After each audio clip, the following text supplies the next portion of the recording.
আসসালামু আলাইকুম। অন্য মঞ্চের আলোচনায় আপনাদের সকলকে আমন্ত্রণ জানাচ্ছি। আজ আমাদের সঙ্গে আমন্ত্রিত অতিথি হিসেবে আছেন। আজকের আলোচনার বিষয় খুবই স্পর্শকাতর, কিন্তু একই সঙ্গে খুবই গুরুত্বপূর্ণ। প্রশ্নটা হলো, বাংলাদেশের রাজনীতিতে কি সত্যিই নতুন এক সমীকরণ তৈরি হচ্ছে?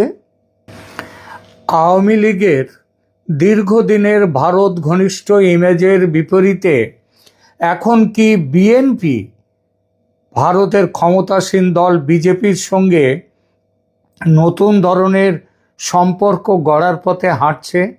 আর যদি তাই হয়, তাহলে তারেক রহমান কি রাজনৈতিকভাবে একটি সাহসী পদক্ষেপ নিয়েছেন, নাকি ঝুঁকিপূর্ণ এক খেলা শুরু করেছেন?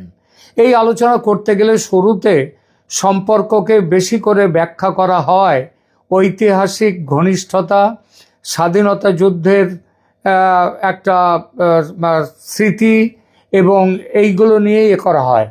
কিন্তু একটা জিনিস পরিষ্কার করতে হবে, আমরা এখানে গুজব নয়, যতটা সম্ভব যাচাইযোগ্য তথ্য, রাজনৈতিক বাস্তবতা এবং তার উপর দাঁড়িয়ে করা যুক্তিগ্রাহ্য বিশ্লেষণ, এই তিনটে জিনিসকে আমরা আলাদা করে দেখব। কারণ বাংলাদেশে ভারত প্রসঙ্গ কখনোই শুধু পররাষ্ট্র নীতি নয়, এটা আবেগ, পরিচয়, ক্ষমতা, নির্বাচন, এমনকি দলীয় নৈতিকতার সঙ্গেও জড়িয়ে থাকে। প্রথম প্রশ্ন, আওয়ামী লীগ আর ভারতের কংগ্রেস, তাদের সম্পর্কটা আসলে কী ছিল?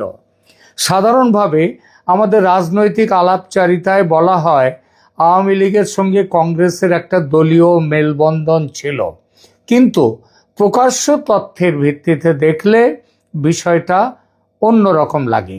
আওয়ামী লীগ কংগ্রেসের যে সম্পর্ককে বেশি করে ব্যাখ্যা করা হয় ঐতিহাসিক ঘনিষ্ঠতা, স্বাধীনতা যুদ্ধের স্মৃতি, নেতৃত্ব স্তরের অর্থাৎ শেখ মুজিব এবং ইন্দিরা গান্ধীর মধ্যে যে আস্থা পারস্পরিক, এবং পরবর্তীকালে আবার বিভিন্ন কংগ্রেস সরকার তাদের সাথে যে শেখ হাসিনার যে আস্থা স্তর, সেইটা বলা হয়।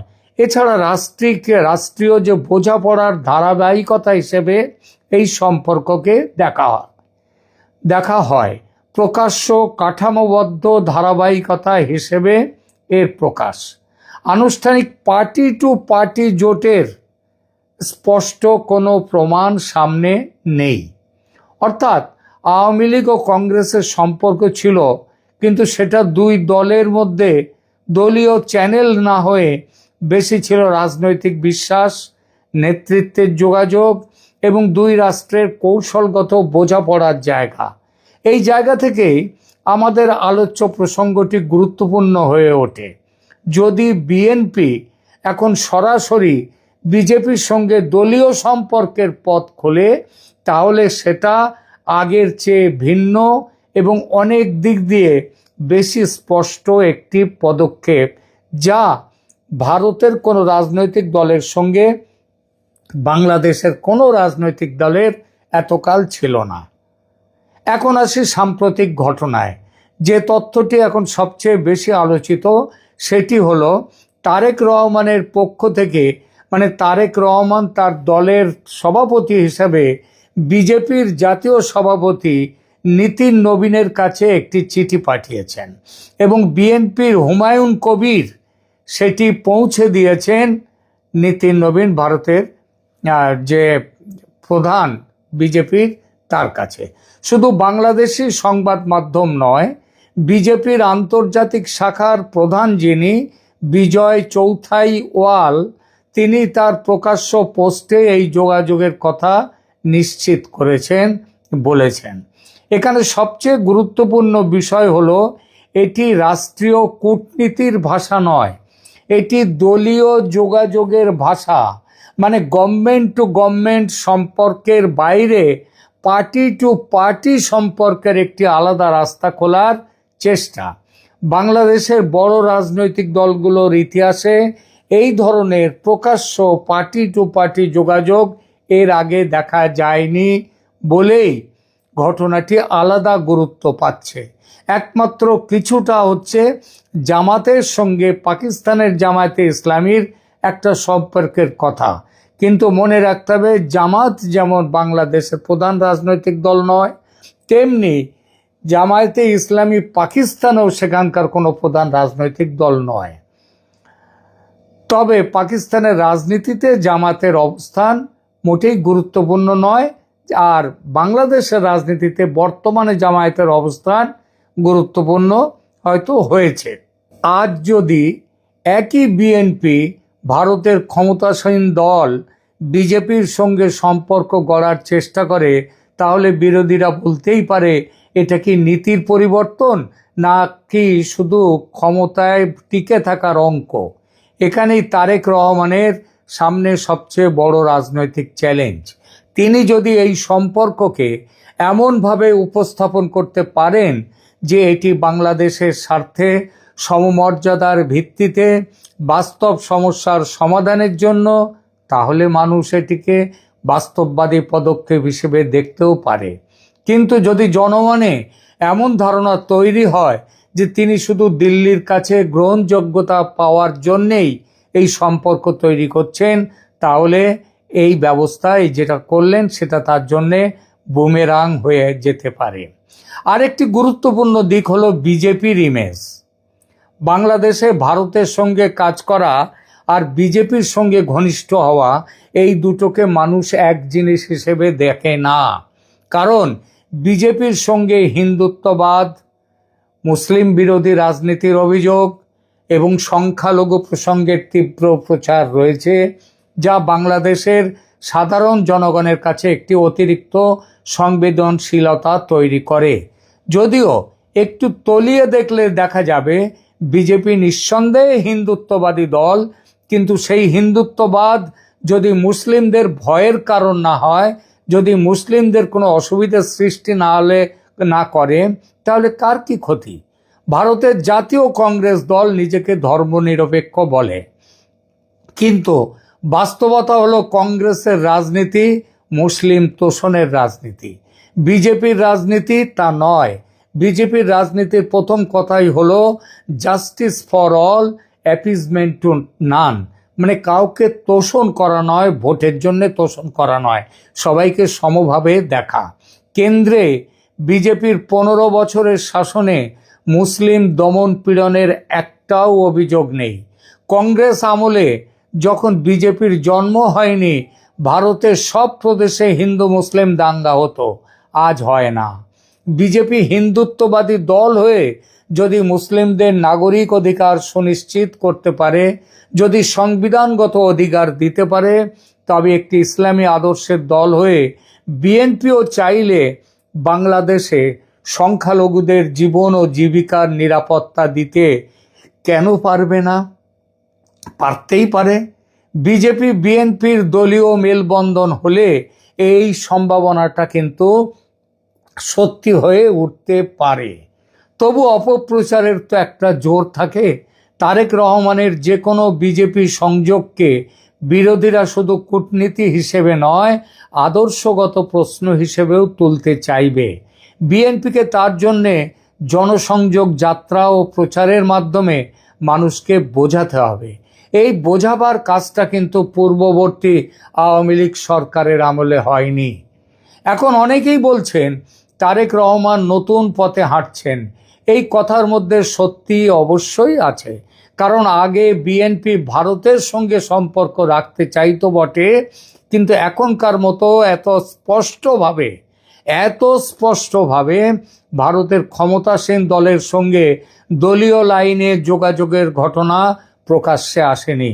তাই এটাকে নতুন বলা যায়, কিন্তু সেটা কেবল এই অর্থে যে সম্পর্কের চেষ্টাটা এবার বেশি দেখা যাচ্ছে, বেশি সরাসরি আসছে এবং বেশি রাজনৈতিকভাবে এটা পড়া যাচ্ছে। তবে এখানেই আরেকটা সাবধানতা দরকার। নতুন পথে হাঁটা মানেই যে আত্মসমর্পণ তা নয়, আবার এটাও না যে এটা সম্পূর্ণ নিরীহ, স্বাভাবিক, ঝুঁকিহীন পদক্ষেপ, তা নয়। রাজনীতিতে কোনো বড় মোড়ই এত সরল নয়। তারেক রহমান হয়তো বুঝেছেন ভারতকে অস্বীকার করে বাংলাদেশের ক্ষমতার অঙ্ক করা কঠিন, কিন্তু একই সঙ্গে তাকে বুঝতে হবে ভারত সম্পর্কে অতিরিক্ত নরম মনোভাব দেখালে তার নিজস্ব জনভিত্তির একাংশ অস্বস্তিতে পড়বে, ফলে তাকে কিন্তু ব্যালেন্সিং করে চলতে হবে। গত বছর তারেক রহমানের দেশে ফেরা এবং পরে ক্ষমতায় ফেরার পেছনে, ক্ষমতায় আসার পেছনে কি ভারতের বড় ভূমিকা ছিল? এখানে এটা কিন্তু বাজারে প্রচুর চলছে এই কথা। এখানে সবচেয়ে সতর্ক উত্তরটি হবে ভারত নিশ্চয়ই একটি সবচেয়ে বড় ফ্যাক্টর ছিল, কিন্তু একমাত্র ফ্যাক্টর ছিল এমন দাবি যাচাইযোগ্যভাবে প্রমাণিত নয়। আমি তাই সেটা বলবো না। যদিও আমেরিকার গোয়েন্দা প্রধান তুলসি গ্যাবার্ড বাংলাদেশ নির্বাচনের ফল ঘোষণার পর ভারতের এনএসএ অজিত ডোভালকে ফোনে বলেছেন, this time you have won, congrats, মানে এই সময় এবার আপনি জিতেছেন, মানে ভোটে, বাংলাদেশের ভোটে। বেশি ব্যাখ্যায় গেলাম না, বুঝে নিন। ভারতের অবস্থানে পরিবর্তন, তারেক রহমানকে গ্রহণযোগ্য বিকল্প হিসেবে দেখা এবং বিএনপির সঙ্গে সম্পর্ক তৈরি করার আগ্রহ, এসব বিষয় তারেক রহমানের জন্য ভারত বিষয়ক ভাবনাকে সহায়ক করেছে বলা যায়। কিন্তু এটাও সত্যি, কোনো একটি বিদেশি শক্তি এককভাবে কাউকে দেশে ফেরায় না বা ক্ষমতায় বসায় না। এমন সরলীকরণ সাধারণত রাজনৈতিক বাস্তবতাকে বিকৃত করে। তারেক রহমানের প্রত্যাবর্তন উত্থানের পেছনে দেশের অভ্যন্তরীণ সংকট, আওয়ামী লীগের তাদের মাঠ থেকে তাদের অনুপস্থিতি, সাংগঠনিক বাস্তবতা, বিরোধী রাজনীতির পুনর্গঠন এবং আঞ্চলিক শক্তিগুলোর নতুন হিসাব, সব কিছু মিলেমিশে কাজ করেছে। তাই ভারত ভূমিকা রেখেছে বলা এক কথা, আর ভারতই তারেক রহমানকে ক্ষমতায় বসিয়েছে এটা বলা সম্পূর্ণ অন্য কথা। আমার মতে সবচেয়ে যুক্তিসঙ্গত অবস্থান হলো এটাই যে ভারত আওয়ামী লীগের ওপর একচেটিয়া নির্ভরতা কমিয়ে সময়ের সাথে তাল মিলিয়ে বিএনপির সঙ্গে গভীরতর যোগাযোগে আগ্রহী হয়েছে। বিএনপিও বুঝেছে শুধু ভারত বিরোধী আবেগের ওপর ভর করে ক্ষমতার রাজনীতি করা যাবে না, প্রয়োজনে সম্পর্কে নতুন ফর্মুলা খুঁজতে হবে। আর এই দুই বাস্তবতার মিলনেই আজকের নতুন সমীকরণ তৈরি হচ্ছে। এখন প্রশ্ন হচ্ছে, এই সমীকরণ টেকসই হবে কি? সেখানেই আসল পরীক্ষা। একটি চিঠি, একটি বৈঠক বা একটি সৌজন্য বার্তা কখনোই দীর্ঘমেয়াদী রাজনৈতিক মেলবন্ধনের সমান নয়। টেকসই সম্পর্ক তৈরি হতে হলে দরকার হবে আস্থা, ধারাবাহিকতা, সংখ্যালঘু নিরাপত্তা, সীমান্ত সহযোগিতা। এর সঙ্গে অবশ্যই আছে উস্কানিমূলক ভাষা কমানো এবং সবচেয়ে বড় কথা বাংলাদেশের জনগণকে বোঝানো যে এই সম্পর্ক তাদের মর্যাদা হানি করছে না, তাদের অসম্মান করছে না। ভারত তাদের দাদা নয়, ভারত তাদের প্রভুও নয়। দুই দেশের সম্পর্ক ভাইয়ের মতো, বন্ধুর মতো, সুপ্রতিবেশীর মতো। এই জায়গায় আওয়ামী লীগেরও একটি রাজনৈতিক ব্যর্থতা আছে, যে কথা একটু আগে বলছিলাম। দীর্ঘ সময় ক্ষমতায় থেকেও তারা দেশের বড় একটি অংশের ভারতের বিষয়ে সংশয়, ভারতের প্রতি ক্রোধ বা অসন্তোষ কিংবা ভারত বিরোধী মনোভাব তারা দূর করতে পারেনি। অন্তত জনমানসে সে কাজ সফল হয়নি। বরং অনেক সময় ভারত ঘনিষ্ঠতার ভাবমূর্তি আওয়ামী লীগের বিরুদ্ধে বিরোধীদের রাজনৈতিক অস্ত্র হয়ে উঠেছে, সত্যি না হলেও। এই ফাঁকটাই এখন বিএনপি অন্যভাবে ব্যবহার করতে চাইতে পারে। ভারতের সঙ্গে সম্পর্ক থাকবে, কিন্তু মাথা নত করে নয়, তারা পাশাপাশি থেকে, মুখোমুখি থেকে, ভালোবাসার সাথে, এই ভাষায়। কিন্তু এখানেও ফাঁদ আছে, কারণ এই ভাষা বলা সহজ, প্রমাণ করা কঠিন। জনগণ দেখবে আপনি কি সত্যিই সমান মর্যাদার কথা বলছেন, নাকি শুধু নতুন দরজায় কড়া নাড়ছেন। আপনার ভারত নীতি কি নীতি নির্ভর, নাকি কেবল ক্ষমতা কেন্দ্রিক? আর আপনি কি বাংলাদেশের মানুষকে এই ভারত বিষয়ে এই যে নতুন ভাবনা, সেটা কি বোঝাতে পারছেন যে বিদেশের সঙ্গে সম্পর্ক রাখা আর বিদেশের ওপর ভর করা, এই দুটোর মধ্যে পার্থক্য আছে? সব মিলিয়ে আমি যেটা বলবো তা হলো, তারেক রহমানের এই পদক্ষেপকে এক কথায় ভুল বললে বাস্তবতা ধরা যাবে না। আবার একে বিশাল কূটনৈতিক বিজয় বললেও বাড়াবাড়ি হবে। এটি আসলে তারেক রহমানের একটি ঝুঁকিপূর্ণ কিন্তু হিসেবি পদক্ষেপ। এখানে সুযোগ আছে, আবার বিপদও আছে। এখানে বাস্তববাদ আছে, আবার ভাবমূর্তির সংকটও আছে। সবচেয়ে পরিমিত ভাষায় বললে, ভারত এখন শুধু আওয়ামী লীগের সঙ্গে নয়, বিএনপির সঙ্গেও কার্যকর, খোলা ও বেশি বাস্তবমুখী সম্পর্ক রাখতে চাইছে। সেটা বেগম জিয়ার অসুস্থতার সময় থেকে তার মৃত্যু, তার দাফনের সময়, তারেকের নির্বাচনে জয়, সব সময় দেখা গেছে।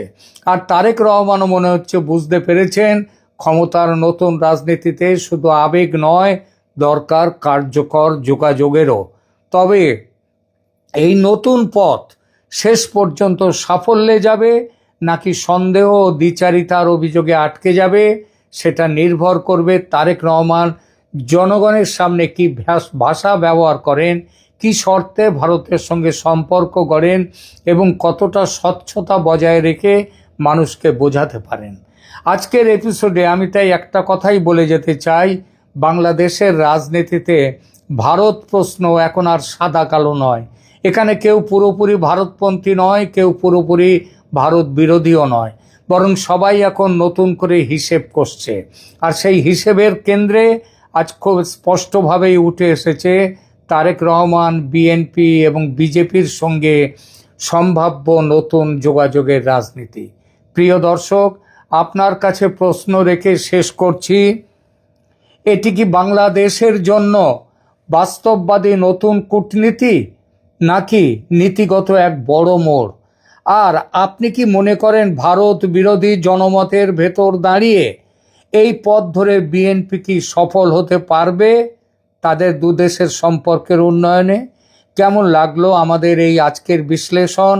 কমেন্ট করে জানান।